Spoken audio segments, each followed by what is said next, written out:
আমাদের যেই সময়টা আমরা অ্যারেস্ট হয়েছিলাম ওই সময়টাতে দেশের পরিস্থিতি স্বাভাবিকভাবেই মানে এত পরিমাণ অস্থিতিশীল হয়ে গিয়েছিল যে আমরা মোটামুটি মুক্তির জন্য আমরা সবাই মোটামুটি উতলা হয়ে গিয়েছিলাম। তো সেই সময় যখন আমাদের সাথে এই ঘটনাটা ঘটলো, তারা যখন আমাদের একটা মিথ্যা মামলায় একটা সাজানো পরিস্থিতি তৈরি করে আমাদের গ্রেফতার করে নিয়ে গেল, তারা আমাদের প্রথমে নিয়ে গেল মিন্টু রোডে, এই ডিবি কার্যালয়ে। ওখানে তাদের নিজস্ব যে টর্চার সেল কিংবা তাদের যে গোপন কক্ষ, ওখানে রেখে মোটামুটি সবাইকেই তারা নির্যাতন করত। আমরা ঢোকার পরই প্রথমেই আমরা দেখতে পারলাম যে যুবদলের মানে সাবেক প্রেসিডেন্ট সুলতান সালাউদ্দিন টুকু ভাইকে ইলেকট্রিক শক দিয়ে নিয়ে এসেছে 4 জন ভর করে।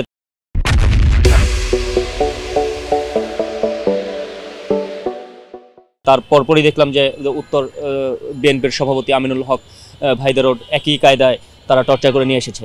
আমরা দেখতে পেয়েছিলাম যে আপনার বিএনপির সিনিয়র যত নেতৃবৃন্দ ছিল তাদেরকে মানে কি পরিমাণে শারীরিক, মানসিক এবং বিভিন্নভাবে পাশবিক নির্যাতন তাদের উপর চালানো হয়েছিল। তখন আমরা মোটামুটি বুঝতে পেরেছিলাম যে আমাদের পরিস্থিতি কোন দিকে হতে যাচ্ছে কিংবা আমাদের পরিণতি কী হতে যাচ্ছে। তো সেই জায়গায় আমরা যখন একই রুমে আমাদের গাদাগাদি করে রাখতো, প্রায় 70 থেকে 80 জনকে আমাদের গাদাগাদি করে রাখতো।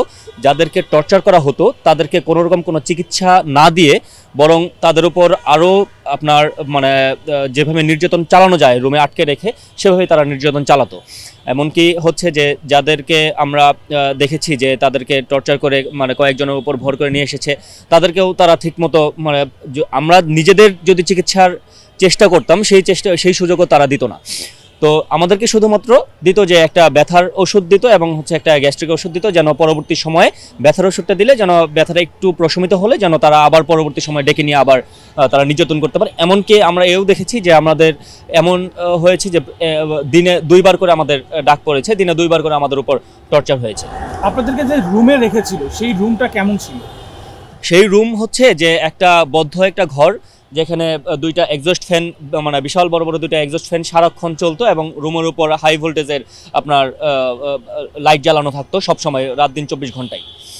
ওখানে ফ্যান ছিল না, মানে ওই সময় গরমে অতিষ্ঠ হয়ে সবাই একই সাথে গাদাগাদি করে থাকতে হতো। এবং অনেকে এমন আছে যে শোয়ার জায়গা পর্যন্ত পেত না, বসার জায়গা পর্যন্ত পেত না, দাঁড়িয়ে থাকার মতো পরিস্থিতি ছিল। এমন পরিমাণ তারা লোক এখানে ঢুকেছিল।